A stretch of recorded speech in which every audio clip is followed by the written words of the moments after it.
जय हिंद दोस्तों, आप सब कैसे हो। मैं आपका साथी कांस्टेबल मनोज। दोस्तों, आज का जो अपना वीडियो है राजस्थान पुलिस भर्ती 2022 के फिजिकल से संबंधी लेके है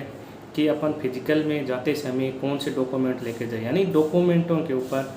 संपूर्ण चर्चा अपन विस्तार से करने वाले हैं। जितने भी डॉक्यूमेंट है उनके बारे में आपको पॉइंट वार एक एक डॉक्यूमेंट के बारे में विस्तार से बताऊंगा। मेरे पास करीबन लगभग 15-16 डॉक्यूमेंटों के पॉइंट दे रखे हैं, कौन से डॉक्यूमेंट है वो आप जानें। और इनमें आपको जो भी कोई समस्याएं हैं तो आप मेरे को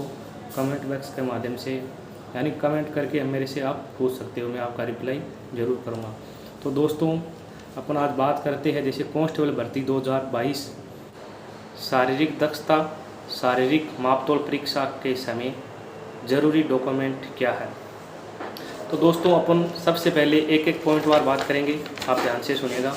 1 नंबर पॉइंट है अपने पास शारीरिक दक्षता या शारीरिक मापतोल परीक्षा हेतु जारी प्रवेश पत्र के नीचे घोषणा पत्र की कटिंग। यानी आपके जैसे ही एडमिट कार्ड जारी होंगे उस समय आपको एडमिट कार्ड के अंदर जो भी प्रोसेस है, यानी आपको ऊपर एक तो होगी अपने पास रखने वाली प्रतिलिपि, एक नीचे होगी वो वहाँ पे जमा होगी, तो उसकी कटिंग आपके सामने या आपके पास होनी बहुत ही ज़रूरी है दोस्तों।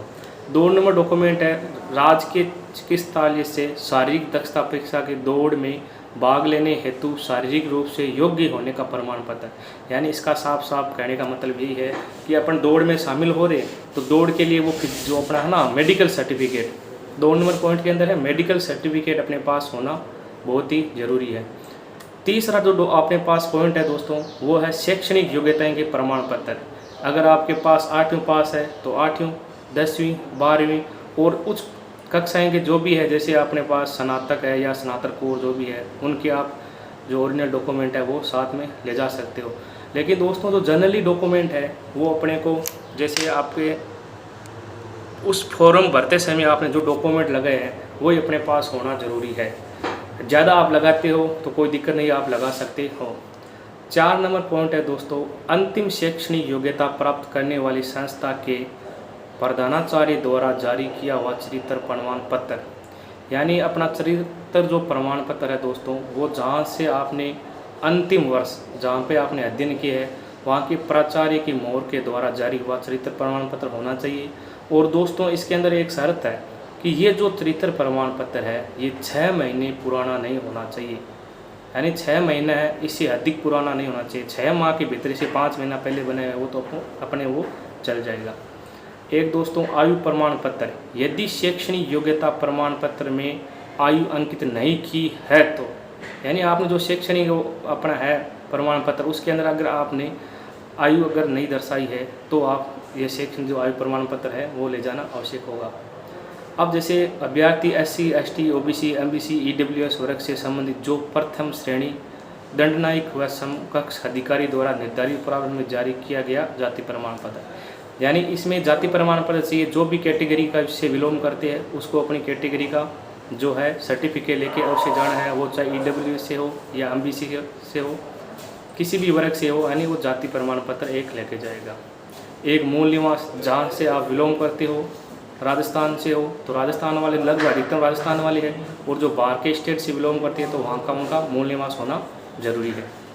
एक है 2 स्थानीय प्रतिष्ठित व्यक्तियों या रिश्तेदारों के अतिरिक्त, यानी अपने रिश्तेदार नहीं होने चाहिए दोस्तों, इसके अंदर ये शर्त है, के द्वारा जारी की गई चरित्र प्रमाण पत्र वो भी 6 माह पुराने नहीं होने चाहिए। यानी एक तो अपना जहाँ से अपने अंतिम जो अपना अध्ययन किया है उस कक्षा से या उस विद्यालय से वो चरित्र प्रमाण तो एक अलग है, उसके अलावा 2 प्रतिष्ठित व्यक्ति होने चाहिए। अपन जैसे अपने ग्राम पंचायत से सरपंच है, ग्राम सेवक है, या और भी आप जैसे प्रधान है, या अपने गवर्नमेंट स्कूलों के अंदर जो लेक्चरर है आपके कांटेक्ट में, उनसे आप ये बना सकते हो। एक दोस्तों NCC व होमगार्ड प्रमाण पत्र, जिस भाई बहन ने NCC कर रखी है या जो होमगार्ड से है तो वो अपना NCC का सर्टिफिकेट, और होमगार्ड में है तो वो होमगार्ड का सर्टिफिकेट आवश्यक रूप से वहाँ लेके जाइए, क्योंकि जैसे फिजिकल टाइम आपका रनिंग वगैरह टोटल हो जाएगी पूरी प्रक्रिया, उसके बाद में आपसे पूछेंगे कि भाई किसी के पास एक्स्ट्रा डॉक्यूमेंट है या NCC होमगार्ड या जैसे भूतपूर्व सैनिक है जो भी है, या पुलिस विभाग में जो भी आपने कोई डिग्री हासिल कर रखी है तो उसके बारे में आपको जो डॉक्यूमेंट है वो आप दे सकते हो, ताकि उसको अगर देने से आपको सबको पता है अतिरिक्त नंबर मिलने वाले होते हैं। एक दोस्तों जैसे हाँ ये हो गया दोनों, यानी पुलिस प्रशासन एवं कानून समाज विषय, यानी पुलिस संबंधी आपके पुलिस विभाग से संबंधी आपका कोई भी डॉक्यूमेंट है, यानी डॉक्यूमेंट नंबर 10 है, यानी सुरक्षा से संबंधी या कानून व्यवस्था से संबंधी या क्रिमिनोलॉजी साइबर सुरक्षा इन संबंधी जो भी आपके पास आपने कोई कोर्स कर रखा है तो उसका डॉक्यूमेंट भी आपको चाहिएगा। है तो ये नहीं है सबको आवश्यक है, ये जिसने कर रखा है उन्हीं के लिए ही आवश्यक है। एक जो भी भूतपूर्व सैनिक होने की स्थिति में वहाँ से एनओसी डिस्चार्ज प्रमाण पत्र या पेंशनर प्रमाण पत्र लेना हो, यानी जो भूतपूर्व है अपने सैनिक भाई है यानी फौजी भाई साहब है उनके लिए वहाँ का जो प्रमाण पत्र है या जहाँ से आपने रिलीव आप हुई हो वहाँ का एनओसी होता है वो आपको, या डिस्चार्ज प्रमाण पत्र होता है वो आपको लेके जाना है। एक निर्धारित परीक्षा शुल्क में छूट ली है तो मूल आवेदन पत्र की फोटो प्रति एवं आय प्रमाण पत्र, अगर आपने फॉर्म भरते समय अगर अपनी कैटेगरी के अंदर जो भी छूट ले रखी है तो आपको आय प्रमाण पत्र है वो ले जाना जरूरी है, नहीं तो सबके लिए कोई ज़रूरी नहीं है दोस्तों। जो अभी मैं प्रारूप आपके सामने प्रस्तुत कर रहा हूँ सर, ये हमारी यूनिट बटालियन से है और उस समय जब हम भर्ती हुए थे उस समय एक डॉक्यूमेंट की ये आपको लिस्ट देते हैं। जैसे ही आप जाओगे डॉक्यूमेंट वेरिफिकेशन में या अपने फिजिकल टाइम, तो जैसे ही आपके सर्वप्रथम डॉक्यूमेंट चेक होंगे उस समय आपको एक प्रारूप देंगे कि आपके पास ये डॉक्यूमेंट है या नहीं है। आपको यस नो करके आपको वो फिलअप करके और वो जमा लेते हैं। तो वो हमारे पास लिस्ट है, उसके आधार पे मैं आपको बता रहा हूँ। आवेदक यदि राजकीय कर्मचारी है तो राजकीय कर्मचारी होने का प्रमाण पत्र एवं विभागाध्यक्ष द्वारा जारी अनापत्ति प्रमाण पत्र, यानी कोई दूसरी सर्विस के अंदर है, जैसे कुछ ज़्यादातर अपने डी ग्रुप वाली है या और भी अदर जो सर्विस के अंदर है और वो पुलिस विभाग के इच्छुक है वर्दी के, इसी में आना चाह रहे हैं तो आपको उस विभाग के संबंधित एनओसी लेके आपको वहाँ जमा करवानी होती है। एक आवेदक यदि कर्तव्य का पालन करते हुए मारा गया या मृतक पुलिस कर्मचारी अधिकारी का आश्रित है तो उसकी संतान होने का प्रमाण पत्र, इसके अंदर जैसे अपने कोई पुलिस विभाग में सेवा देते हुए किसी के पिताजी या जो भी है एक्सपायर हो जाते हैं, मृतक की संतान है तो उसका भी डिप्लोमा यानी प्रमाण पत्र आपको वहाँ लेके जाना होता है दोस्तों।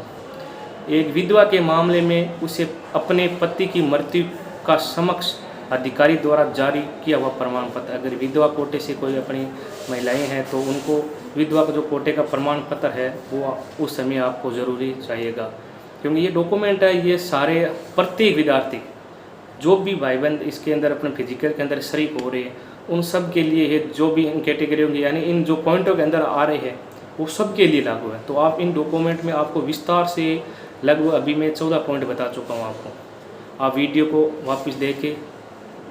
पॉइंट है प्रत्येक समझ लेना और जिसमें भी आपको डाउट लगे तो मेरे से आप पूछ सकते हो। अब अपना एक है विभिन्न यानी विच्छिन्न विवाह के मामले में उसके समक्ष अधिकारी द्वारा जारी विवाह विच्छेद, यानी जो तलाकशुदा महिलाएं हैं उनका भी जैसे मान लो ये इन कंडीशनों के अंदर सबकी शर्त होती है, उनके प्रमाण पत्र अपन जनरली ई मित्र के माध्यम से या अपने जो भी अधिकारी लोग होते हैं अपने पंचायत समिति में वहाँ से अपने संपर्क करके ये डॉक्यूमेंट बना सकते हैं। तो जो इन कैटेगरी के अंदर आ रही है जैसे तलाकशुदा के अंदर आ रहा है या विधवा कोटे के अंदर आ रखा है या जो अपने भूतपूर्व सैनिक है, ये जो डॉक्यूमेंट है उनको एक्स्ट्रा लाने होंगे, क्योंकि इन डॉक्यूमेंटों के अंदर वही आ सकते हैं एनसीसी वाले आगे और होमगार्ड वाले आगे। ठीक है, एक अपने जैसे टीएसपी वाले एरिया के अंदर भी काफ़ी विद्यार्थी मेरे से पूछ रहे थे,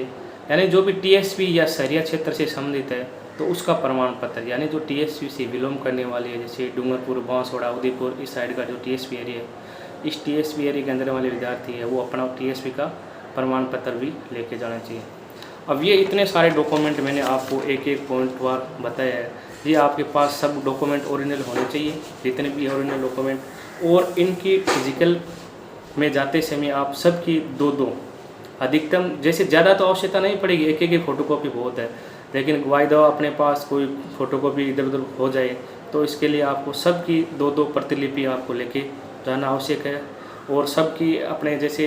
अपने स्वयं की अगर फिजिकल टाइम या पहले जैसे फॉर्म अपने फिलअप किया उस टाइम की अपने पास अगर पासपोर्ट साइज फ़ोटो है तो आप वो लेके जा सकते हो। अगर वो ना भी है तो कोई भी आपत्ति नहीं है, आप अपने दूसरी नई फ़ोटो निकलवा के और ले जा सकते हो पासपोर्ट साइज। एक दोस्तों अपने पास जैसे आईडी वगैरह ये तो सबको पता है भाई, आधार कार्ड है ये सबसे वैलिड आईडी है, तो आधार कार्ड आपके पास होना अति आवश्यक है। आधार कार्ड भी आप लेके साथ जाइए और उसकी भी 2-2 प्रतिलिपि। ये इतने सारे डॉक्यूमेंट है, इसके अंदर देखो आप नोट लगा के लिख रखा है कि चेकिंग अधिकारी या कर्मचारी अभ्यर्थी के मूल प्रमाण पत्रों में 100 प्रमाणित छाया प्रतियों का मिलान कर कार्य रिकॉर्ड हेतु चेक लिस्ट के साथ संलग्न करना सुनिश्चित करें। यानी ये जितने भी डॉक्यूमेंट दे रखे हैं आपको, इन डॉक्यूमेंटों के ऊपर जो अपने प्रतिलिपि दे रखी है, ओरिजिनल तो एक तरफ सेट बनेगा, जो ओरिजिनल डॉक्यूमेंट होते हैं उनका एक तरफ सेट बन जाएगा, और जो प्रतिलिपि हैं उनके ऊपर आपको 100 यानी सेल्फ अटेस्टेड अपने जो भी सिग्नेचर है वो करके एक तरफ उसका ग्रुप बन जाए। एक तरफ ओरिजिनल डॉक्यूमेंट हो गए और एक तरफ अपने पास ये जो प्रतिलिपि हैं उनके हो गए। और उस समय जैसे आप फिजिकल टाइम डॉक्यूमेंट वेरिफिकेशन होता है तो उस समय मैं आपको यहाँ पिन अप कर देता हूँ, एक पिन अप करता हूँ, जैसे मैं अभी आपको दिखा नहीं पाता, मैं एक पिन अप कर दूँगा ऐसे वीडियो के, उसके अंदर आपको यस नो, भाई मूल निवास है तो यस, जाति प्रमाण पत्र है तो यस, जिसके पास एनसीसी नहीं है तो नो, होमगार्ड नहीं है तो नो, जिसके पास है वो यस, ऐसे करके आपको यस नो में करके नीचे सेल्फ अटेस्ट करके ऊपर वो प्रतिलिपि जो देते वहाँ से पुलिस विभाग वो, और नीचे उनकी सबकी सेल्फ अटेस्टेड की हुई प्रतिलिपि आपको लगा के उनका एक सेट बनाना होता है, एक का ओरिजिनल सेट बनाना होता है। जब आप फिजिकल करने जाओगे उस समय आपके जैसे मान लो अलग अलग टेंट बने होंगे, तो वहाँ पे जैसे अधिकारी चेक करते हैं तो अलग अलग बटालियन, अलग अलग जिलों की अलग अलग, जैसे मान लो एक टेंट के अंदर अलग अलग काउंटर होते हैं, आपको बता देंगे भाई इस बटालियन का इधर बैठ जाओ, इस जिले का इधर बैठ जाओ, अलग अलग से आपकी लाइना बनेगी। तो फिजिकल के समय दोस्तों ये सारे डॉक्यूमेंट अवश्य लेके जाए, और इनमें जो भी आपका डॉक्यूमेंट अभी नहीं बना है तो जल्दी से जल्दी बनवा ली दोस्तों, मेरा यही मानना है। क्योंकि जैसे चरित्र प्रमाण पत्र इनकी शर्त दे रखी है कि 6 महीने से ज़्यादा पुराना नहीं होना चाहिए, तो जनरली आपने सब ने ये डॉक्यूमेंट बना लिए होंगे। जिस भाई ने नहीं बनाए हैं तो जल्दी करके बनवा ले दोस्तों। ये अपने पास आपको फिजिकल के समय PST/PET के समय ज़रूरी चाहिए या चाहने वाले डॉक्यूमेंट की सूची है। और दोस्तों जो भी आपके कोई भी सवाल जवाब हो तो बता देना। अगर हमारा वीडियो अच्छा लगे तो लाइक करना और दोस्तों के साथ शेयर प्लस सब्सक्राइब आप करना। जय हिंद दोस्तों।